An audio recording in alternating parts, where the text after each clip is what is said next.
इस चैनल पे आप सभी का स्वागत है। आज बताएंगे त्रिभुज के बारे में, जिसको इंग्लिश में ट्रायंगल कहते हैं।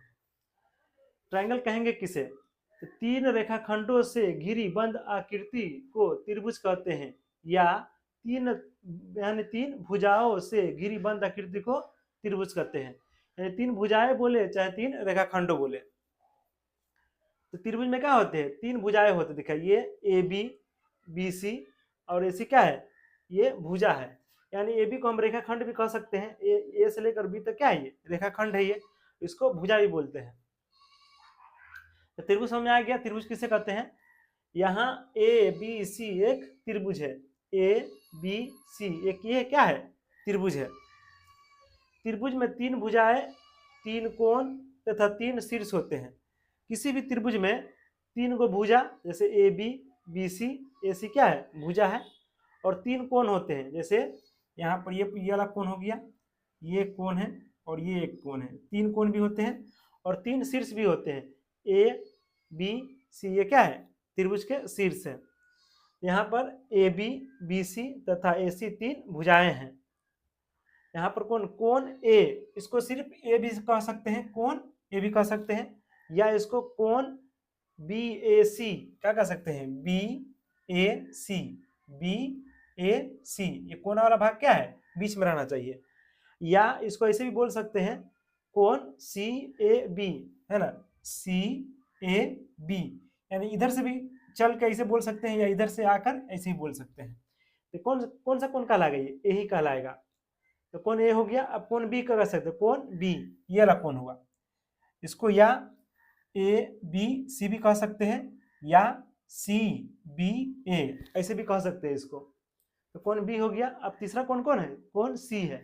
कोण सी, या इसको ऐसे भी कह सकते हैं, कोण ए सी बी ऐसे ही बोल सकते हैं। दूसरा तरीका बोलने का ये है कि बी सी ए ऐसे भी कह सकते हैं। यानी जो कोण कहेगा ना, वो लेटर क्या होना चाहिए? बीच में होना चाहिए। जैसे यहाँ पर कोण सी बोला है ना, देखा बी सी ए, यानी सी क्या है? बीच में आया है। यहाँ पर भी क्या बोला है? ये ए सी बी, ए सी बी, इधर से भी आएंगे तो क्या होना चाहिए? सी बीच में होना चाहिए। जो एंगल कहेगा वो क्या रहेगा? वो लेटर बीच में रहेगा। ए बी तथा सी क्या है? शीर्ष है। ए बी और सी क्या है? शीर्ष है। त्रिभुज का संकेत ऐसा होता है।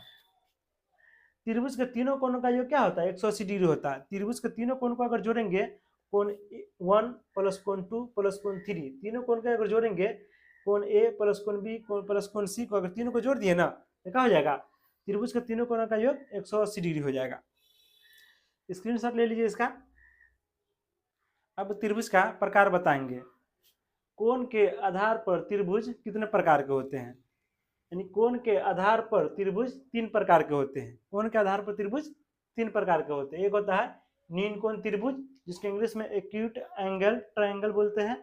समकोण त्रिभुज, इसको इंग्लिश में राइट एंगल ट्रायंगल बोलते हैं। तीसरा नंबर अधिक कोण त्रिभुज, जिसको इंग्लिश में ऑब्टूस एंगल ट्रायंगल बोलते हैं। तो कोण के आधार पर त्रिभुज तीन प्रकार हो गया। पहला नंबर है नीन कोण त्रिभुज। नीन कोण त्रिभुज किसे कहेंगे? जिस त्रिभुज का तीनों कोण नीन कोण हो उसे नीन कोण त्रिभुज कहते हैं।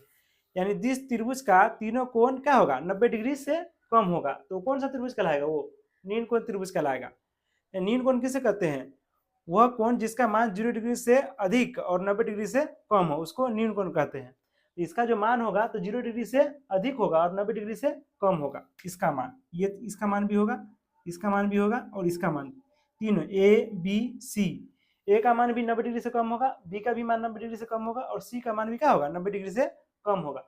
तब इस तरह के त्रिभुज को कौन सा त्रिभुज कहेंगे? नीन कोण त्रिभुज कहेंगे। अब अधिक कोण त्रिभुज किसे कहते हैं? जिस त्रिभुज का एक कोण अधिक कोण हो उसे अधिक कोण त्रिभुज कहते हैं। अधिक कोण मतलब क्या होगा? वह कोण जिसका मान 180 डिग्री से कम हो और 90 डिग्री से अधिक हो, तो उसको कहेंगे अधिक कोण त्रिभुज। यहाँ पर एक कोण जो है, कोण सी क्या है? 90 डिग्री से अधिक है। ये कौन सा कोण कहलाएगा? ये अधिक कोण त्रिभुज कहलाएगा। ये यहाँ पे कोण ए और कोण बी क्या है? नीन कोण है। ये है क्या है? कोण सी जो है अधिक कोण है। इसलिए ये इस त्रिभुज को कौन सा त्रिभुज कहेंगे? अधिक कोण त्रिभुज कहेंगे। स्क्रीनशॉट खींच लीजिए इसका। अब अगला त्रिभुज देखेंगे। अगला त्रिभुज में लिखा हुआ है समकोण त्रिभुज। इसी को इंग्लिश में बोलते हैं राइट एंगल ट्रायंगल किसे कहते हैं। यानी जिस त्रिभुज का एक कोण समकोण या 90 डिग्री हो उसे समकोण त्रिभुज कहते हैं। यानी कोई एक त्रिभुज दिया रहेगा, उसमें अगर एक कोण 90 डिग्री रहेगा तो क्या रहेगा, वो समकोण त्रिभुज रहेगा। यहाँ पर जो एक या बी कोण बी है, से क्या है, समकोण है, यानी 90 डिग्री है। इसको कौन सा त्रिभुज कहेंगे, समकोण त्रिभुज कहेंगे, समकोण त्रिभुज। तो 90 डिग्री के सामने की भुजा क्या बोलते हैं, कर्ण। और इस कोण के लिए, कोण सी के लिए क्या हो जाएगा, लंब हो जाएगा ए बी और आधार हो जाएगा बी सी। और इस त्रिभुज में 90 डिग्री के सामने का भुजा क्या हो जाएगा, कोण बी जो है 90 डिग्री के सामने का भुजा हो जाएगा कर्ण, और कोण ए के लिए हो जाएगा लंब बी सी और आधार हो जाएगा ए बी। तो समकोण त्रिभुज समझ में आ गया। इसका स्क्रीनशॉट ले लीजिए। अब बताएंगे भुजा के आधार पर त्रिभुज के प्रकार। भुजा के आधार पर त्रिभुज 3 प्रकार के होते हैं। नंबर 1 समबाहु त्रिभुज या समत्रिबाहु त्रिभुज, इसको इंग्लिश में बोलते हैं इक्विलैटरल ट्रायंगल। दूसरा नंबर में है समद्विबाहु त्रिभुज, इसको बोलते हैं आइसोसेलेस ट्रायंगल्स। तीसरा नंबर में है विषम बाहु त्रिभुज, इसको बोलते हैं स्केलिन ट्रायंगल।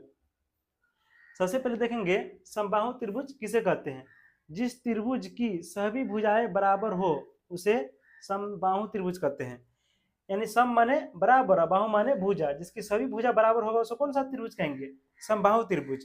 जैसे यहाँ पर है ए बी क्या है, भुजा है, बी सी क्या है, भुजा है, और ए सी भी क्या है, एक भुजा है।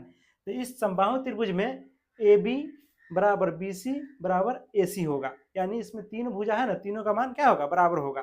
जैसे यहाँ पर 5 सेंटीमीटर है, ये भी 5 सेंटीमीटर होगा और ये भी 5 सेंटीमीटर होगा। तब क्या इस त्रिभुज को कौन सा त्रिभुज कहेंगे, समबाहु त्रिभुज कहेंगे।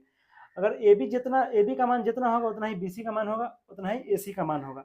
अगर तीनों भुजाओं का मान अगर बराबर होगा तब उस त्रिभुज को कौन सा त्रिभुज कहेंगे, समबाहु त्रिभुज कहेंगे। समबाहु त्रिभुज समझ में आ गया। इसका स्क्रीनशॉट ले लीजिए। अब अगला त्रिभुज देखेंगे। अगला त्रिभुज में है समद्विबाहु त्रिभुज। यानी सम माने बराबर, द्वि माने 2 और बाहु माने भुजा। जिस त्रिभुज की 2 भुजाएं बराबर हो, 2 समान यानी 2 भुजा का हो जाएगा, बराबर होगा। तो जिस त्रिभुज की 2 भुजाएं बराबर हो उसे समद्विबाहु त्रिभुज कहते हैं। सम माने बराबर, द्वि माने 2, 2 भुजा बराबर हो तो उसे कौन सा त्रिभुज कहेंगे, समद्विबाहु त्रिभुज कहेंगे। जैसे यहाँ पर ए बी सी एक त्रिभुज है, इसमें ए बी और बी सी क्या है, बराबर है, और क्या है बी सी, ए बी और ए सी क्या है, बराबर है, और बी सी क्या है, अलग है। तो इस त्रिभुज को कहेंगे समद्विबाहु त्रिभुज। मान लेते हैं अगर ये 6 सेंटीमीटर है तो ये भी 6 सेंटीमीटर होगा, और ये होगा या तो 5 होगा नहीं तो 7 होगा, नहीं तो उससे ऊपर होगा या कम होगा। ये बी सी भुजा है ना, 6 से कम या ज्यादा हो सकता है, लेकिन ए बी और ए सी क्या होगा, 6 सेंटीमीटर होगा। या अगर ये 6 सेंटीमीटर नहीं तो ये 6 सेंटीमीटर हो जाएगा, तो ये भुजा बराबर होगा और ये अलग होगा। यानी कोई 2 को भुजा अगर बराबर होगा और तीसरी भुजा अलग होता क्या होगा, वो त्रिभुज समद्विबाहु त्रिभुज होगा। तो समद्विबाहु त्रिभुज समझ में आ गया। अब देखेंगे विषम बाहु त्रिभुज। विषम बाहु त्रिभुज किसे कहते हैं, जिस त्रिभुज की तीनों भुजाएं असमान लंबाई का हो उसे विषम बाहु त्रिभुज कहते हैं। यानी कह रहा असमान लंबाई, असमान माने अलग अलग, यानी बराबर न हो। यानी त्रिभुज का 3 भुजा है, तीनों भुजा का होगा, अलग अलग होगा। जैसे इसका मान है अगर 4 तो इसका मान होगा 3 और इसका मान क्या हो जाएगा, 2 होगा। यानी सभी भुजा का मान क्या होगा, सभी भुजा का मान अलग अलग होगा। तो इसको बोलते हैं विषम बाहु त्रिभुज। जिस त्रिभुज की सभी भुजाएं क्या हो, अलग अलग हो या उसकी लंबाई असमान हो उसको कहेंगे विषम बाहु त्रिभुज कहेंगे। यहाँ पर ए बी सी एक विषम बाहु त्रिभुज है। ये समझ में आ गया। इसका स्क्रीनशॉट ले लीजिए।